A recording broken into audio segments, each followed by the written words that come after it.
제49편 고라 자손의 시 인도자를 따라 부르는 노래. 뭇 백성들아, 이를 들으라. 세상의 거민들아, 모두 귀를 기울이라. 귀천 빈부를 막론하고 다 들을지어다. 내 입은 지혜를 말하겠고 내 마음은 명철을 작은 소리로 읊조리리로다. 내가 비유에 내 귀를 기울이고 수금으로 나의 오묘한 말을 풀리로다. 죄악이 나를 따라다니며 나를 애워싸는 환난의 날을 내가 어찌 두려워하랴. 자기의 재물을 의지하고 부유함을 자랑하는 자는 아무도 자기의 형제를 구원하지 못하며 그를 위한 속전을 하나님께 바치지도 못할 것은 그들의 생명을 속량하는 값이 너무 엄청나서 영원히 마련하지 못할 것임이니라. 그가 영원히 살아서 죽음을 보지 않을 것인가. 그러나 그는 지혜 있는 자도 죽고 어리석고 무지한 자도 함께 망하며 그들의 재물은 남에게 남겨두고 떠나는 것을 보게 되리로다. 그러나 그들의 속생각에 그들의 집은 영원히 있고 그들의 거처는 대대에 이르리라 하여 그들의 토지를 자기 이름으로 부르도다.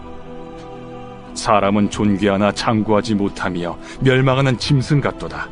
이것이 바로 어리석은 자들의 길이며 그들의 말을 기뻐하는 자들의 종말이로다.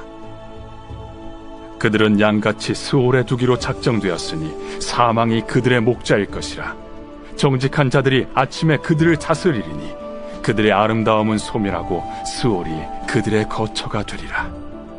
그러나 하나님은 나를 영접하시리니 이러므로 내 영혼을 스올의 권세에서 건져내시리로다.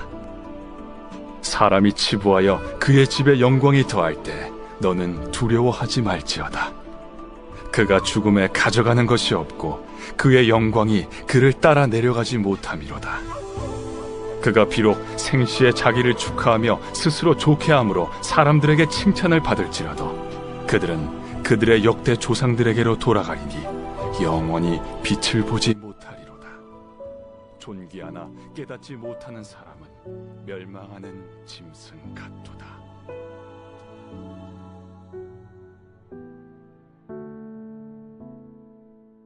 오늘의 말씀 시편 49편의 말씀입니다. 오늘 3절 말씀에 보면 저자는 내 입은 지혜를 말하겠고 라고 합니다. 저자는 자신이 지혜가 있다고 말하고 있습니다.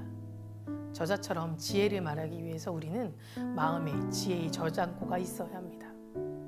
왜냐하면 모든 말은 다 마음에서부터 나오기 때문입니다. 그래서 저자는 내 마음은 명철을 묵상한다라고 말하고 있는 것입니다. 그렇다면 우리가 지혜를 얻기 위해 묵상해야 할 때 무엇이 필요하겠습니까? 그 첫 번째는 하나님 말씀에 집중해야 합니다. 하나님의 말씀이 곧 지혜의 말씀입니다.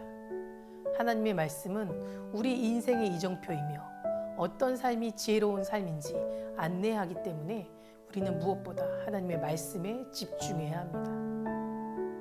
바울은 디모데전서 3장 15절에서 17절 말씀처럼 성경은 능히 너로 하여금 그리스도 예수 안에 있는 믿음으로 말미암아 구원에 이르는 지혜가 있게 하느니라. 모든 성경은 하나님의 감동으로 된 것으로 교훈과 책망과 바르게 함과 의로 교육하기에 유익하니 이는 하나님의 사람으로 온전케 하여 모든 선한 일을 행하기에 온전케 하려 함이니라 라고 말하고 있습니다. 이렇듯 하나님의 말씀은 구원에 이르는 지혜가 있게 합니다. 그렇기 때문에 하나님의 말씀에 집중하는 사람은 지혜를 얻게 되고 지혜를 말할 수 있는 것입니다. 두 번째로 성령의 감화에 귀를 기울여야 합니다. 인생은 하나님의 뜻을 알게 될 때 진정 지혜로운 자가 됩니다. 왜냐하면 세상은 하나님의 뜻대로 움직이기 때문입니다. 그런데 하나님의 뜻은 하나님의 영이신 성령만이 알 수 있습니다. 그리고 성령은 이러한 하나님의 뜻을 우리에게 알려주십니다. 그렇기 때문에 성령의 음성에 귀를 기울이는 자가 하나님의 뜻을 알고 지혜를 얻을 수 있는 것입니다. 이를 위해 우리는 하나님과 많은 교제의 시간을 가져야 합니다. 모든 세상에 번잡한 것을 내려놓고 조용한 가운데 하나님께 기도하고 성령을 통하여 주시는 내면적인 깨달음을 얻는 시간이 반드시 필요합니다. 하루하루 하나님의 말씀에 집중하여 하나님이 주시는 지혜에 귀를 기울여 보시기 바랍니다. 그러면 하나님이 우리가 이 땅에서 어떻게 살아가길 원하시는지 지혜를 구할 수 있게 됩니다. 먼저 우리는 악한 자들이 애워쌌을 때도 담대함을 잊지 말아야 합니다. 악인들이 나를 힘들고 괴롭게 하여도 두려워하지 않겠다고 선포해야 합니다. 그러나 나를 둘러싸고 있는 환경과 두려움 앞에 담대해지기란 참 어렵습니다. 그런데도 저자는 5절 말씀을 통해서 내가 어찌 두려워하랴 라고 말하고 있습니다. 저자는 확실한 믿는 구석이 있는 것입니다.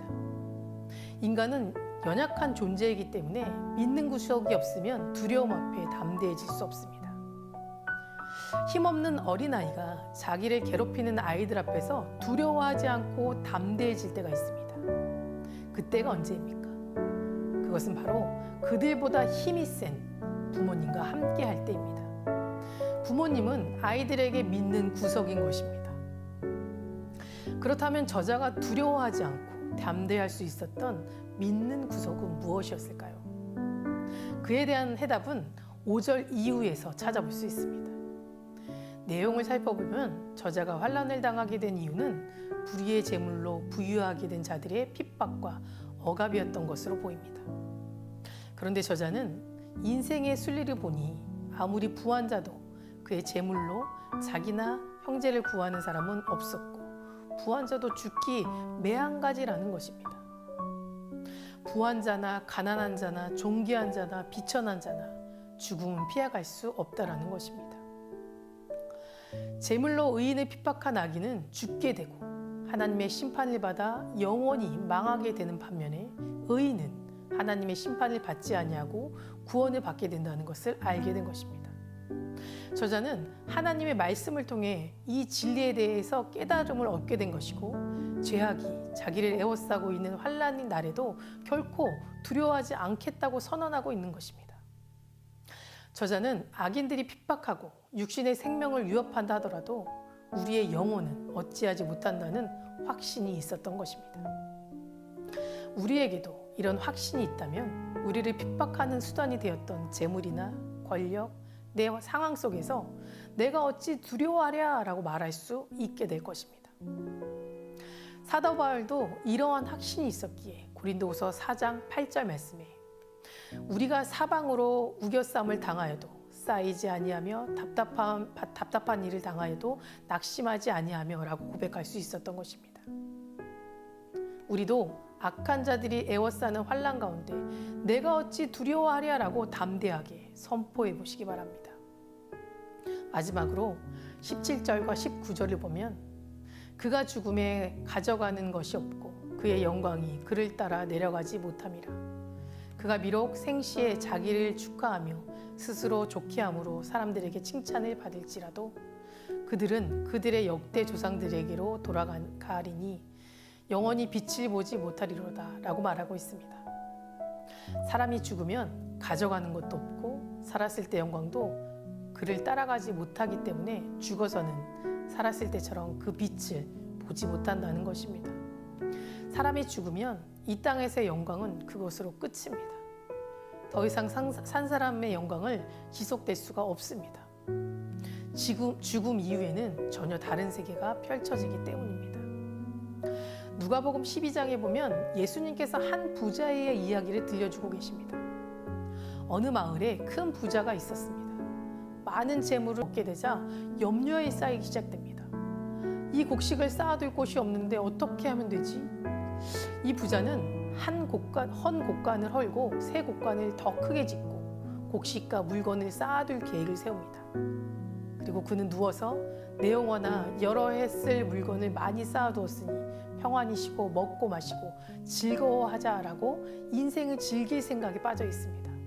그런데 그날 밤 하나님께서 그 부자에게 말씀하셨습니다. 어리석은 자여 오늘 밤에 내 영혼을 도로 찾으리니 그러면 내 예비한 것이 네 것이 되겠느냐. 이 어리석은 부자는 짧은 인생의 문제에 대해서는 걱정이 많이 하고 이런저런 계획도 많이 가졌지만 영원한 삶의 문제에 대해서는 아무런 준비도 계획도 세우지 않았다는 것입니다. 죽음 이후에 영원한 삶이 있다는 것을 깨닫지 못했다는 것입니다. 세상에서 가장 어리석은 인생은 끝이 있다는 것을 알지 못하는 인생입니다. 내가 하는 이 일에도 결국에는 끝이 있고 나의 인생에도 끝이 있으며 그때에는 하나님 앞에 서서 모든 것을 결산할 날이 있다는 것을 깨닫지 못하는 인생이야말로 가장 어리석은 인생입니다. 오늘 시편 기자는 이런 어리석은 인생들을 향하여 이렇게 질문하고 있습니다. 9절 말씀입니다. 그가 영원히 살아서 죽음을 보지 않을 것인가? 그리고 바로 이렇게 대답을 합니다. 10절 말씀입니다. 그러나 그는 지혜 있는 자도 죽고 어리석고 무지한 자도 함께 망하여 그들의 재물은 남에게 남겨두고 떠나는 것을 보게 되리로다. 그렇습니다. 아무리 지혜 있는 사람도 이런저런 방법으로 재물을 쌓아주고 성공해도 결국은 죽게 된다는 것입니다.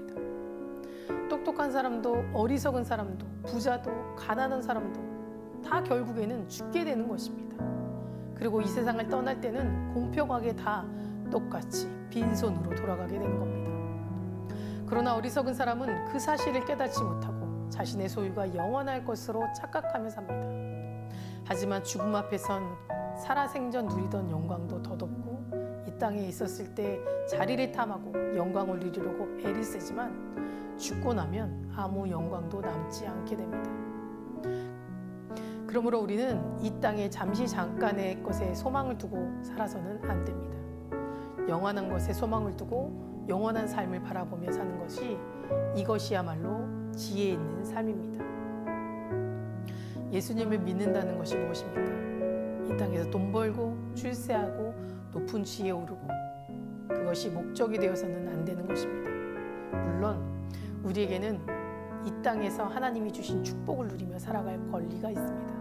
하지만 이 땅에 사는 동안에 하나님께 영광을 돌리며 내 이웃을 사랑하고 세상의 빛과 소금의 역할을 다하다가 주님 부르시면 겸손하게 주님 앞에 서는 것, 그것이 먼저 되는 삶, 이 삶이 그리스도인의 삶입니다. 우리가 이 땅에 살면서 할 일이 얼마나 많이 있습니까? 기도와 말씀 생활을 통해서 우리의 심령을 아름답게 꾸미고 영성 생활에 몰두하는 것, 이것이 얼마나 중요한 삶입니까? 믿지 않는 사람들을 주님께로 인도하기 위해서 내 삶이 먼저 옳은 길을 걸어가고 그리스도의 향기와 그 선한 영향력을 세상에 끼치는 것, 이것이 하나님의 나라를 확장하는 것, 이것이 얼마나 귀한 우리의 사명입니까? 이웃을 사랑하고 섬기고 상처 입은 영혼들을 그리스도의 사랑으로 보듬어주고 치유해 주는 것, 이것이 얼마나 아름답고 귀한 헌신입니까? 하나님이 창조하신 이 땅을 아름답게 가꾸고 자연을 통해 하나님의 영광을 느끼며 하나님의 위대하심을 찬양하는 것, 이것이 얼마나 귀하고 멋진 일입니까? 사랑하는 성도 여러분, 우리 남은 시간을 하나님을 위해, 우리의 영혼을 위해 귀하게 사용해 보시기 바랍니다. 헛된 일에 시간을 낭비하지 말고 한 번뿐인 우리 인생이 이 귀한 시간들을 위해 우리 함께 주의 일 하는데 동역해 보시고 동참해 보시기 바랍니다. 기도하시겠습니다. 사랑과 은혜가 충만하신 주님 감사합니다. 오늘 이 새벽 시간도 주님 앞에 나옵니다. 우리가 이 세상을 살아가면서 세상의 부귀와 영화를 바라보며 사느냐, 정말 주님께서 주신 귀한 것을 놓치며 살지 않도록 도와주시고, 정말 우리가 이 세상을 살아가면서 주님께서 주셨던 정말 아름답고 귀한 것이 무엇인지 분별할 수 있도록 인도하여 주시옵소서. 하나님께서 주신 축복 아래 우리가 살아가기를 원합니다. 그러나 그것이 목적이 되지 않게 하시고 정말 하나님 나라에 갈 수 있는 귀한 도구가 될 수 있도록 도와주시옵소서. 내 이웃을 사랑하고 내 주변을 섬길 수 있는 주님의 거룩한 제자로 주님의 향기를 품을 수 있는 제자의 삶 살 수 있도록 인도하여 주시옵소서. 언제나 주님께 감사드리며 예수 그리스도 이름으로 기도드립니다. 아멘.